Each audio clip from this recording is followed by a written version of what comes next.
I'll just do that. Oh, oh, you did it though. Yeah, so I'll record it and it'll save to my computer and then I can send it to you. Okay, very good. It's so nice meeting you. You just are on your video. That's the idea. That's what I'm trying to get. And I saw your daughter. That was your daughter? Yeah. Yeah. She's the only one? No, my daughter she'll be 16 in October. Then I have a 12-year-old son and an 8-year-old son. Perfect. So you're the right person to talk to because I have a lot of questions, even pertaining to kids. Okay. Perfect. All right. So I know that here it is. So I told you we made this journey, decided on North Carolina. We have never been there before.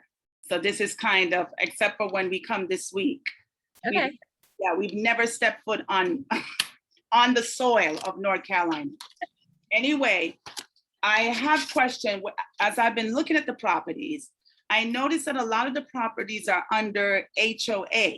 So here in New York, we're not used to that. So there are some concerns, and I don't know what does that mean for homeowners in the broad spectrum of things. I did read the HOA from the 4014, and that's why I asked for the other two. So the HOA, all of North Carolina's HOA, is that? Not all of it, but I moved here from Ohio. We were not familiar with HOAs at all either. And we actually moved here without visiting either. We stopped one night on the way to Florida one time. That was the only time we were in North Carolina. So we did the same exact thing. We moved here like, okay, where's God sending us? Let's go. That's right. That's what it is. The same thing we're doing. Yep. But HOAs it's like another way for governing, another way for rules, right? It's extremely common. So North Carolina was at one point very, very rural. So it was all farmland.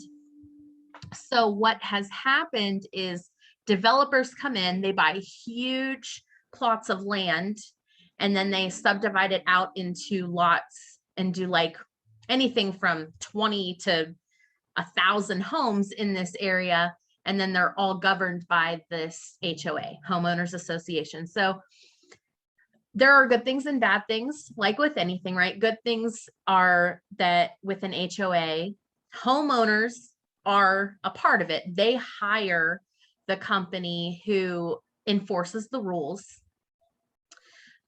They really are a part of whatever rules are going on. They can vote on things.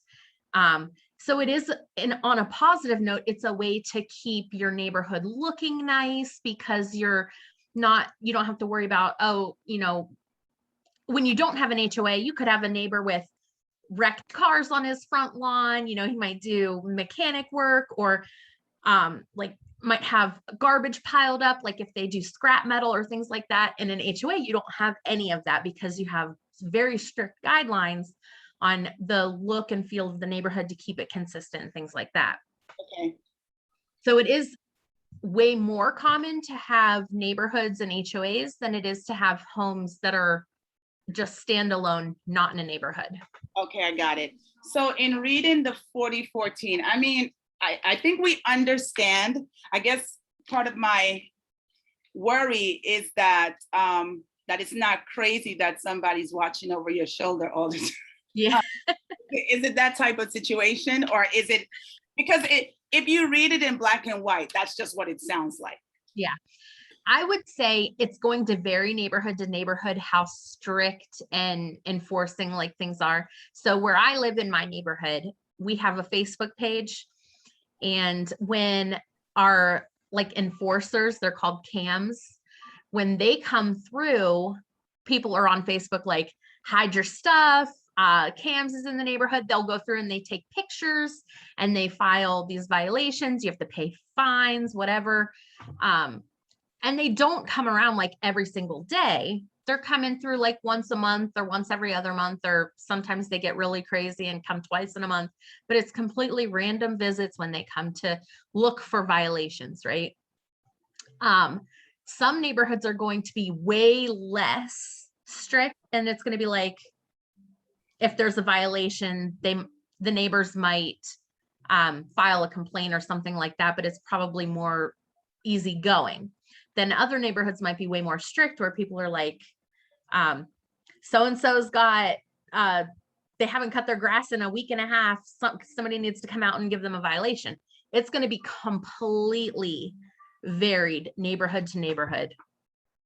Okay, so now that you mentioned the lawn cutting thing, because that's what I was trying to get clarity, and I don't know if there's anybody that can truly explain or say it really simple, because I read all of the pages, but to really condense it, because first it made it sound like they took care of landscaping, and then in another paragraph, it made it sound like the owner's supposed to take care. So I was really trying to get some really cohesive understanding on some of the sections in here. Okay, so that's also going to vary neighborhood to neighborhood. This one was Streamlet Way, right? Yeah. Are you the one that would explain the covenant, or is there somebody, or it's just that we read it and it's a legal document from this company. So it's not going to be something that anyone is going to like have a sit down and like interview or explain it to you or anything like that. It's more of a trial and error thing. And if there's something that's important to you, like most HOAs here would say, like, you can't have any livestock, right? It's not going to be, but then there are some neighborhoods that have 1 acre lots, and you're allowed to have X number of horses, X number of whatever, So what you want to be thinking of is, what are the things that might be an issue in our case? Like, some neighborhoods have limits on how many cars you can have. My neighborhood doesn't. We have cars all over the place. But if you have a big family like you do, you might be concerned with, well, here's how many cars we have because we're a multi-generational family with many drivers, Question for you. You went straight to my next question, because there was a section, like I said, just the 4014 is the only one that I read, where they made stipulation it's a 2-car garage and it's supposed to be parked in the garage. If there happens to be an extra car in the household and it's the owner's, I guess they call it primary sort of transportation. Well, already we have 3. Mm-hmm. My husband I have, and my mother has. And then they said you could park 1 on the outside. So, but then I'm thinking to myself, what happens when you have company over? How does that work? And that's, again, going to be so dependent on each neighborhood. Like, like that, for instance, in my neighborhood, we don't have a limit on cars. We have a limit on a type. Like, you can't have those big vans with company logos on them. Like, you can't have your work vehicle here, but people still do. I mean, people get away with breaking rules all the time, right? We have cars parked. Almost nobody parks in their garage in my neighborhood because their garage is like their basement. We don't have basements here. So the garage becomes storage and people park in the driveways and on the streets. So it is so, I mean, just in Indian Trail alone where I live, we have like 100 different neighborhoods. So even if you were to just to pick a small section of Charlotte, let alone the whole city of Charlotte, you're talking thousands of HOAs and different CCRs to look at. So it's so dependent. But this one doesn't even address that factor. And I figured they would. Like, if you have, let's say you have family over that's coming out of state. You get what I'm saying? That's not in there. So, and that's one of our major question or determining factor as to how strict that is, because then what happens? Does it mean that no family can come over? If I had to guess, I would say that it's really going to be flexible on people visiting. I can actually go over and check out the neighborhood and see. I've never seen a neighborhood where everybody parked in their garage. I've not seen that here. So it might be, and it was written, that CCR was written what? Well, I see 2004, but that just may be the date of when it was maybe notarized or something? On the very front page, it should have a date. Does it? It says 2002 in June. Okay, so it's 19 years old. Yes.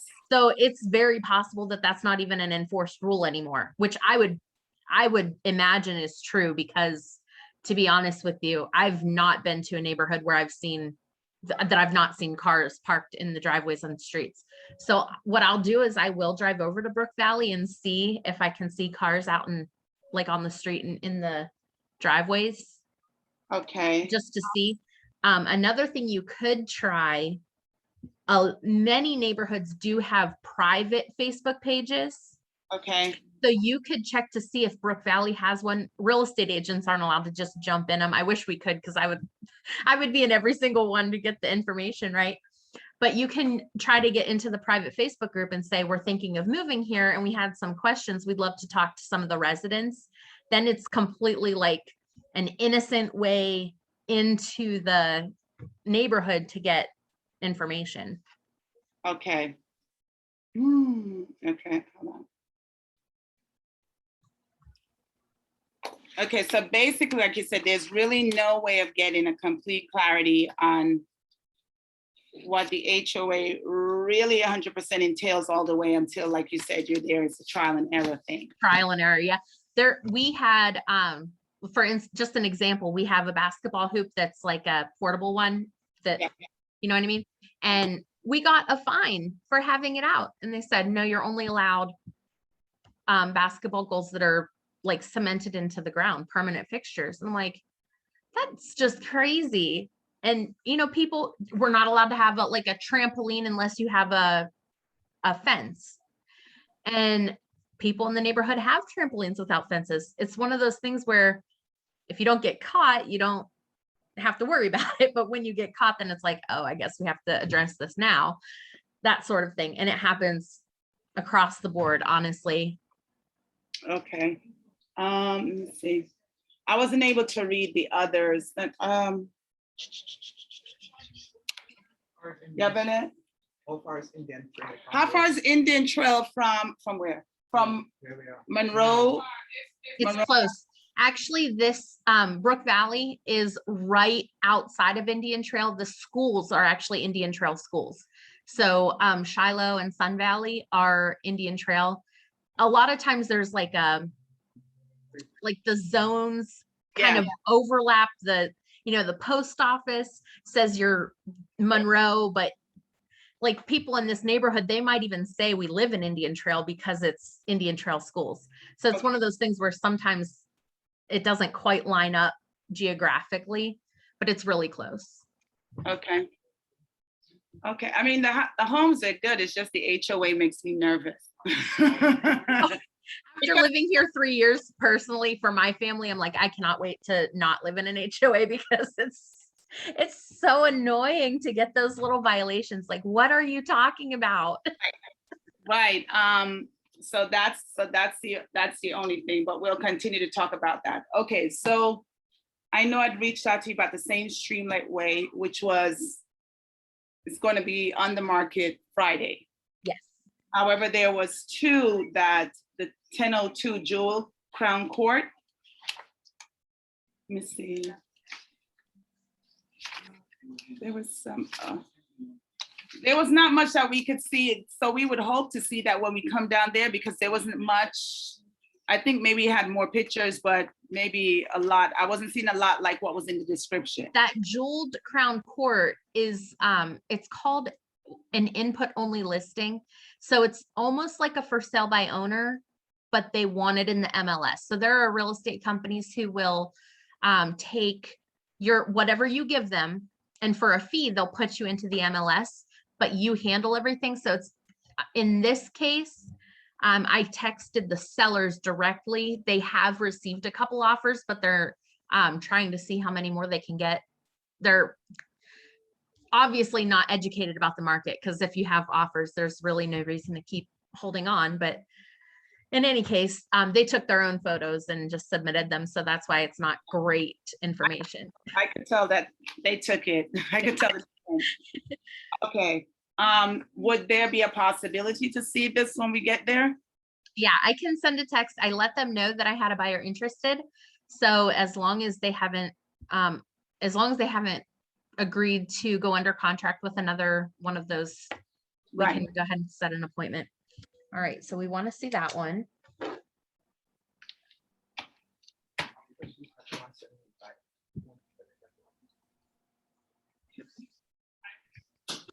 And you said this is the owner that's selling this one, right? Okay, so, because I know that Ms. Pierre is working with us to sell the one here, and then co-working with you to help us out there. How does it work when there's an owner doing it? It's really no different. It's just a little bit less cohesive, I suppose. It's not that it wouldn't work out. We can make things work. It's just that they're not personally educated about the real estate ins and outs. So I might just have to help them a little more. It does happen quite a bit. Okay. And then the other one, the 2033 copper plate, that one is inside Charlotte. Yes. I'm correct, right? I think what questions I have. Let me pull up my phone. I know that I have a couple. I know you put down Sun Valley, but it's the West Chapel. So whatever schools that you sent to me, that's the school. Does high school go by zone, or is there multiple high schools, or they don't have a choice in reference to high school? In Charlotte or in Union County?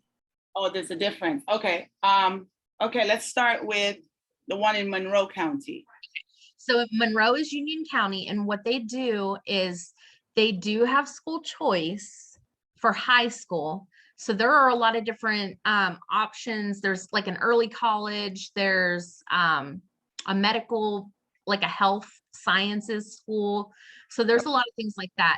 Now you only get transportation for your home school, the one you're zoned for. But for high school, you can apply to different high schools and get in if there's something specific. But for elementary and junior high, it's zoned. Okay, that's what I wanted to find out. Let me see.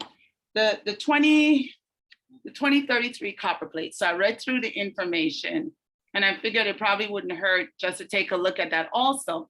But the one thing that I noticed when I was looking at the copies that you sent me, let me see if I could find it.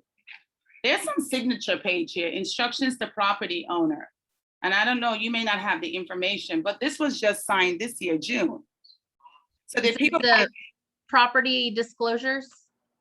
Let me see. It's called, one of them is a disclosure, and one of them is the mineral and oil and gas rights. Yeah, those are only signed when you decide to list your home. So it's the seller's disclosures about the property. It's what they're forthcoming and telling you about it. Okay, gotcha. And okay, and their stuff is like a book. So I gotta spend some time. What if is it possible to see, since we can't see the Streamlit until Friday, is it possible to see the other two Thursday when we get in? Yeah, let me just check and see. This one I can schedule right online, the copper plate, and they still have all of Thursday open. I will say it has been on the market 7 days, which is, I mean, in this market, it's highly unusual. They made a note, property to be sold in as-is condition, seller will do no repairs. In North Carolina, technically every home is sold as is. Sellers are never required to make any repairs. So I am wondering if that's specific to something that's actually wrong. I can't see anything in the pictures, but you don't know till you see it. That's my next question to you. And that's why I saw that down there. But then again, I said, okay, maybe it doesn't hurt just to walk through still, but I did see that as well. What time do you want to go on Thursday? Because they are completely open right now. Well, I know you say you weren't free until 3 o'clock. Yes. Do we go with you? We go with you, right? Yes. I mean, we're looking to get in midday, so I mean, anytime after 3 works. Okay, so let's say 3.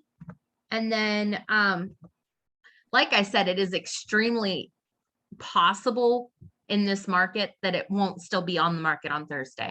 But we'll go ahead and request it. And if it is, then we'll be able to take a look. I'm noticing that everything is going like within 2 to 3 days. It's fast. Yeah. Because inventory is very low, and with the Yeah. mortgage rates, the interest rates being so low, there's a ton of buyers. So it's going fast. So fast. What about, you said you were going to see if they had any inventory in reference to model homes and stuff like that. Were you able to look into that? So I have quite a few that came up. Really, it's so dependent on the area that you want to be in. Have you looked at any of the schools, like to say first choice, second choice, third choice for what schools you might want to be in? Oh, I mean, I was working, I did go on the grade school. The only things that I've been looking around was really the Monroe. And the only reason why we were in Monroe, because of, it appears the price bracket that we were in, those were the homes, and what we asked for, the 5-bedroom, the 2 master suites, Yeah. It was more situated towards there. Our originally intent was to be closer into Charlotte, but that's a whole different scheme. And that's why I said, okay, I'll look at the Copper Plate, because that's the only one that sort of comes close to where we are, except for that as is business, but we don't know what that is. But it's sitting in Charlotte, and it has the 2 masters, it has all of that stuff. So as far as schools, I want schools that are good. Yeah. I mean, I've looked, the ones in Monroe are not bad. Like you said, the Sun Valley, the West Chapel, those, I mean, I looked into those. I looked into their grades and different things like that. I'm hoping for any school 7 and above. Okay. Yeah, absolutely. To go any lower with my kids, it's like putting them at a disadvantage. So I know that, and also I know one of the concerns with the model homes, if you were doing it from the very beginning, ground up, we're talking about months, but then you mentioned the inventory section. How quick is that if one is in inventory? It's going to vary so much, because some of the neighborhoods, they're calling them inventory homes even way before they're actually done. So they might be calling it an inventory home, but the proposed completion date might be August, September, October even. So yeah. And we have so many new construction neighborhoods that it's hard to like pinpoint where you might want to be. Just because, I mean, it's a huge area, and builders have been just knocking them out left and right. I mean, definitely want to be near Charlotte, not too far away. Like you said, I mean, a half an hour, something around that end, to be in an area that allows, I mean, I have 3 boys and I have a daughter, but my boys are younger. So they're like 15, they're 13, and they're 8. Oh, they're really close to my kids' age. Right, so it's to be there where they can actually have access to other kids within. So that's what we're looking for, something where they can also, that's why I didn't want to be stuck all the way outside on the border or the outskirts of North Carolina, Yeah. So the model home, definitely, I would say any place that allows us the space, because there is, how many of us? 9, 7? There's 7 of us plus 2 5-month-old. So you're really counting 9 bodies in a house. Yeah. So you have that. It's a large family. So that's why we needed, without a shadow of a doubt, that 5-bedroom, 4-bath. But I've also noticed schematics. I don't have, thank you for the layout plan for the 4014, because it actually showed me much more than what the video was showing. Yeah. It answered a lot of my questions, even about closet space and stuff like that, but I saw it. So I don't have that with the other 2. So I guess we'll just work from it as it goes. But we are, our home currently, we got an offer on the home, okay? And if all goes well and depend on God's timing, then you know that's something right away. So when we're now talking about September, October for something like that, we run into a problem. Right? I don't know, right? So that's why I was checking to see. So that may not even be the best bet either, not even those inventory. I'm thinking new construction might be off the table just because we have to time it so perfectly. We want to be really in coordination with the sale and the buy. And a lot of times with inventory homes, you're in their court. So it's like, you have to be flexible with us because we need to do this. And we might not be that flexible right now. Okay. So all of these homes that were here eventually were inventory home, but I've noticed that a lot of the new ones that seems to be coming up, they appear to be a little bit more, I guess, more roomier. Is that the case? I don't know. I've been watching a lot of videos, so that's what that's what it appears to be. So that's why I wanted to check first. Is that your experience? Yeah, I think it's very common right now. As time is going on, we're seeing more spacious homes. And even if they really have to be creative with their square footage, they're using it in the right spaces. So they're making bigger bedrooms. And so we are seeing really a lot of square footage. Yeah, that's the same thing I'm seeing too. Your question?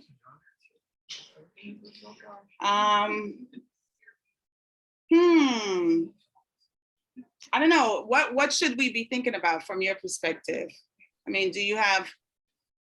I think the biggest thing you'll want to be thinking about is how much you're willing to risk with the due diligence and earnest money. I know I'm saying risk, and it definitely is, it does carry a risk, but in your position, you're not planning to walk away from a house. So it's really only a risk if you're planning on exercising your right to withdraw from the contract. But it's going to make a big impact from the seller's perspective. It's going to make a big difference. Okay. So knowing how much you're willing to put down as due diligence money and earnest money, it's going to be a huge deciding factor when you're up against 10 or more other offers on a home. Okay. Okay. Okay. I know in talking with Ifoma, one of the things that he was trying to see is that by the time we get done on Thursday, is maybe hopefully pray that a contract, he's trying his best to fast forward because he said that would probably put a little bit more weight. Mm-hmm. And, you know, and then if not, I mean, we're still coming down either way because I still want to feel, we still want to get acclimated to the area and things like that and still look at some other places. I mean, other than that, these are the only three that I would suspect to look at, and maybe two, so the two primary, because the 2033 was just one of the last one that said, why not? You know, because maybe the as is not as terrible as it is, or it could be as terrible as it is. So the major concern is definitely the aspect of the HOA for me. I don't know. Yeah. I get that. I'm gonna spend time and read the other two when I get there. Okay. And I would definitely encourage you to check grade schools for the Charlotte versus the Union County schools, just because based on, I actually taught for CMS, Charlotte Mecklenburg Schools, for 1 year.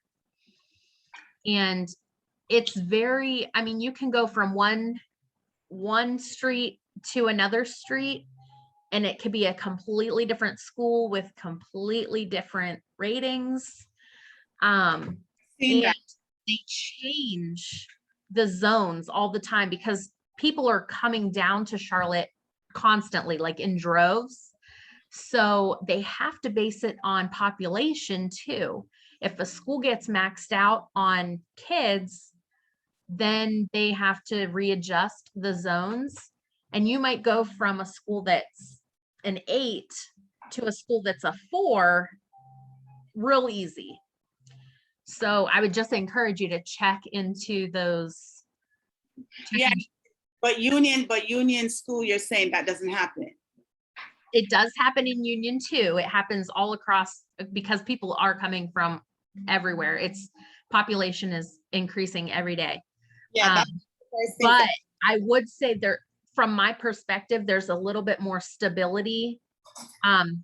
Like if you're moving one street over and you're moving into a different school, it's not going to be a huge drop in that number. So I would still be looking at those scores that you're looking for, the school numbers that you're looking for, but keep in mind, look at the ones around it also, because if you drop into a different zone, Yeah, without any, you don't get a say-so in it, they just change the maps on you, you'll want to know what you're going to fall into.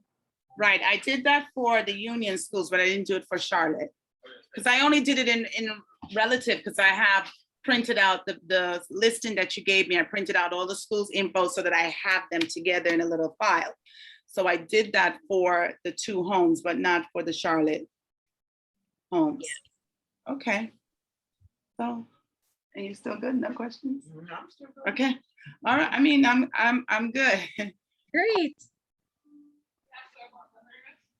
Yeah, she just explained to Ernest. Oh, one other thing, Lloyd, say you come to buy down there. Is there any lawyer fee at closing? Yeah, there's closing costs. And that is another thing that's going to vary from place to place. When you're buying a home, you're going to be wanting to figure it's going to be close to $1,000 for the closing costs just for the attorney.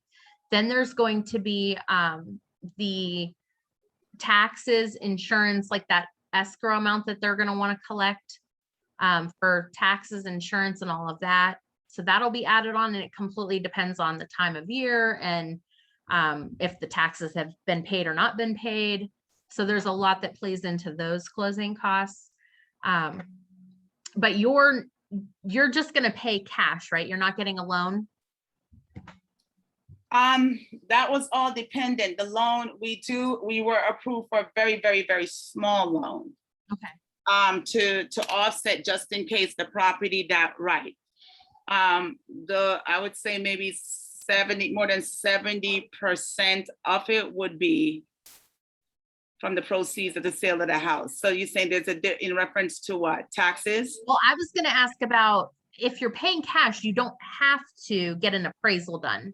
Are you still planning on getting an appraisal done either way? Or, I mean, honestly, there's not a real good reason if you're paying cash to get an appraisal, because all it's going to do is either tell you you're spending too much, which at which point are you going to back out and lose your due diligence, or are you going to still go forward with it anyways? Or it's going to tell you that you're paying the right amount anyways, which is just confirmation. Yeah, this is what we have to get together, because it's a scenario where you're doing selling and buying. For me, it's still not a little clear, but I know he said that we'll talk today, because he's going to have to explain, because I said originally we were going to stay in New York, or at least around here, but he's going to have to explain though and walk through for me the entire strip of the process. Okay. Yeah. So to tell you that I'm clear about on the buying and how it works now, I'm still not 100% clear. Yeah. Most people who pay cash for a house don't get an appraisal done. It's not necessary or it's not required in any way. So Okay. It's not going to tell you something unless you were planning to walk away, at which point that would put you in a bad boat, because then you'd have to find another house really fast. It would be difficult to do anyways. Okay. So I would say if you don't have to do it, I wouldn't. Okay. All right. Okay, so I think that's it. I mean, what I'm Paying cash, if you're paying cash, that means you would have the closing costs. The The closing que- costs will the- be wrapped up in I don't know if you heard it, but she said if you're paying cash, does that mean you have a closing cost or is it tied in? It's all, what they'll do is the attorney will send you, like 3 days before your closing is scheduled, they'll send you an email and it'll say, it's a closing disclosure. It's going to tell you all of it's going to break down every individual cost, one by one, line by line. But then it's going to tell you at the end, this is how much cash to close. This is how much money you have to bring to us, to obviously not in cash, it'll be wired, but this is how much money you need to close on this house. So it's all going to be combined, but they're also going to put it out line by line for you. Okay. Combined in cash. In the cash, but it's broken down. Right. Okay. Okay. I know that I'm glad I spoke to you first, because I said when we speak to him later, then I can ask him some more questions based on our conversation, you know? Yeah. And then hopefully come to something. What I'm gonna do, definitely before we come down there Thursday, I'm gonna call you Wednesday to just still confirm with you that we're coming. Okay, perfect. Or I'll send you an email. That sounds good. Yes. Would you guys want to fill out, or not fill out, but sign the paperwork ahead of time so you don't have to worry about taking time out for that when you're here in town? I can send it DocuSign. You can send it to my email. The only thing I would need then is Milton's email, because DocuSign wants it to go to each person.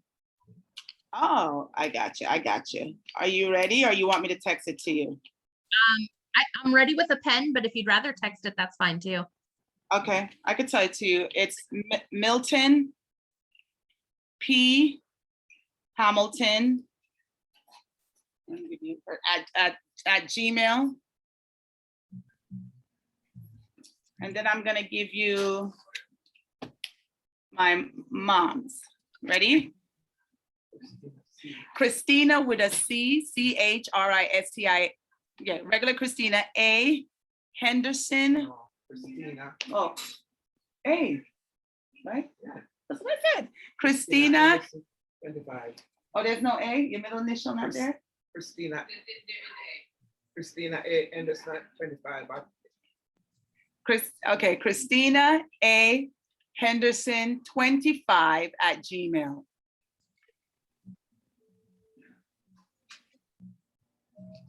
Got it.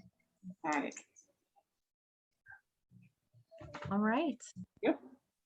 Perfect. If you have questions, you know, you can ask me. That's what I'm trained for. Thank you so much. I really appreciate it. Good luck with everything. Let me know if there's anything you want to see, any recommendations for restaurants or anything like that. Is the whole family coming Thursday?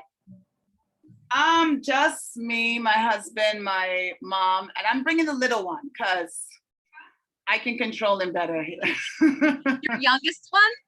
The 8-year-old, yeah. I'm gonna bring him. Oh my goodness. My 8-year-old would be the last one on my list to come on a trip. I didn't want, I know, you know what? He's good. I didn't want to leave him with his siblings. You know what I mean? Yeah. Yeah, they fight. So I figure let me carry him with me. So you've been there 3 years? Yeah. Your kids love they love Carolina? They do. They miss their family, their cousins. We left our entire family in Ohio. So that's been the hardest part, is not having the cousins around. Which part of Ohio? Northeast Ohio, near Youngstown. Okay. I went to school in Oberlin. Okay. Cool. So, okay, very good. Thank you so much. You're welcome. Thanks for meeting with me today. I'll send over the DocuSign stuff to sign too, okay? Yes, and if you could send over also the recording when you get a chance. Absolutely. Have a great Perfect. day. Kristen, okay. Bye. Nice to meet you guys. Okay, there.